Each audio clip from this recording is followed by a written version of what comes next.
ಇಂದು ಲಿಂಗೈಕ್ಯ ಡಾಕ್ಟರ್ ಶಿವಕುಮಾರ ಶ್ರೀಗಳ 118ನೇ ಜನ್ಮದಿನ. ಕಾರ್ಯಕ್ರಮದಲ್ಲಿ ಲಕ್ಷಾಂತರ ಜನ ಭಾಗಿಯಾಗುವಂತಹ ನಿರೀಕ್ಷೆ ಇದೆ. ಈಗ ಆಲ್ರೆಡಿ ಕಾರ್ಯಕ್ರಮಕ್ಕೆ ಎಲ್ಲ ಸಿದ್ಧತೆಗಳು ಕೂಡ ಆಗ್ತಾ ಇದೆ.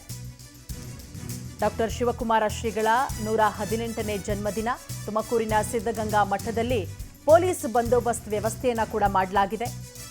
ರಂಗೋಲಿಯಲ್ಲಿ ಶಿವಕುಮಾರ ಶ್ರೀಗಳ ಭಾವಚಿತ್ರ ಅರಳಿದೆ. ನೋಡಿ, ದೃಶ್ಯಾವಳಿಗಳಲ್ಲಿ ಗಮನಿಸಬಹುದು. 125 ಅಡಿ ಉದ್ದ, 65 ಅಡಿ ಅಗಲದ, ಒಟ್ಟು 8125 ಅಡಿ ವಿಸ್ತೀರ್ಣ ರಂಗೋಲಿ 5 ಕಲಾವಿದರ ತಂಡದಿಂದ ನಿರ್ಮಾಣವಾಗಿರುವಂತಹ ಅದ್ಭುತ ಭಾವಚಿತ್ರ. ಚಾಲುಕ್ಯ ಆಸ್ಪತ್ರೆ ಮಾಲೀಕರಾದಂತಹ ಡಾಕ್ಟರ್ ನಾಗಭೂಷಣ್ ಅವರ ನೇತೃತ್ವದಲ್ಲಿ 12 ಗಂಟೆಗಳ ಕಾಲ ರಂಗೋಲಿಯನ್ನ ನಿರ್ಮಾಣ ಮಾಡಲಾಗಿದೆ. ಇವತ್ತು ಮಠದಲ್ಲಿ ಜನಸಾಮಾನ್ಯರಿಗೆ ದರ್ಶನಕ್ಕೂ ಕೂಡ ವ್ಯವಸ್ಥೆಯನ್ನ ಮಾಡಲಾಗಿದೆ. ಕಾರ್ಯಕ್ರಮಕ್ಕೆ ಸಚಿವ ರಾಜನಾಥ್ ಸಿಂಗ್ ಅವರು ಕೂಡ ಆಗಮಿಸುತ್ತಾರೆ.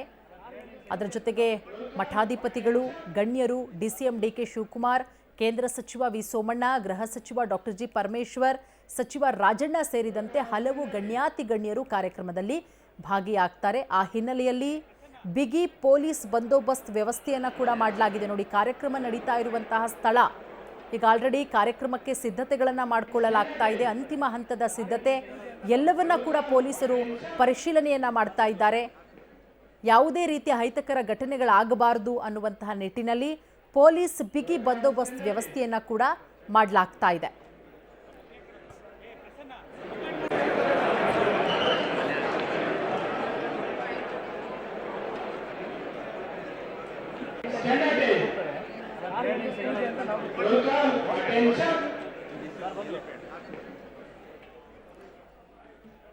ನೋಡಿ, ಅದ್ಭುತವಾದಂತಹ ರಂಗೋಲಿಯನ್ನು ಬಿಡಿಸಿರೋದು. ಆ ಕಲಾವಿದರಿಗೆ ಹ್ಯಾಟ್ಸ್ ಆಫ್ ಹೇಳಲೇಬೇಕು. ಎಷ್ಟರ ಮಟ್ಟಿಗೆ ಪರಿಶ್ರಮ ನೋಡಿ. ಆ ಡಾಕ್ಟರ್ ಶಿವಕುಮಾರ ಶ್ರೀಗಳ ಆ ರಂಗೋಲಿ, ಆ ಭಾವಚಿತ್ರದ ಸುತ್ತುವರೆದಿದ್ದಾರೆ ಮಠದಲ್ಲಿರುವಂತಹ ವಿದ್ಯಾರ್ಥಿಗಳು. ಈ ಮೂಲಕ ತಮ್ಮ ಭಕ್ತಿಯನ್ನ ಪ್ರದರ್ಶನ ಮಾಡ್ತಾ ಇದ್ದಾರೆ. ದೃಶ್ಯಾವಳಿಗಳಲ್ಲಿ ಗಮನಿಸ್ಬೋದು. ಡಾಕ್ಟರ್ ನಾಗಭೂಷಣ್ ಅನ್ನೋರು ಈ ರಂಗೋಲಿಯನ್ನು ನಿರ್ಮಿಸಿರುವಂಥದ್ದು. ಮಠಾಧಿಪತಿಗಳು, ಗಣ್ಯರು, ಹಾಗೆ ಸಚಿವ ರಾಜನಾಥ್ ಸಿಂಗ್ ಅವರು ಆಗಮಿಸ್ತಾ ಇರೋದ್ರಿಂದ ಒಂದು ಅದ್ಭುತವಾದಂತಹ ಕಾರ್ಯಕ್ರಮ. ಈಗ ಆಲ್ರೆಡಿ ಕಾರ್ಯಕ್ರಮವನ್ನು ನಡೆಸೋದಕ್ಕೆ ಎಲ್ಲ ರೀತಿಯ ಸಿದ್ಧತೆಗಳನ್ನು ಮಾಡಿಕೊಳ್ಳಲಾಗ್ತಾ ಇದೆ.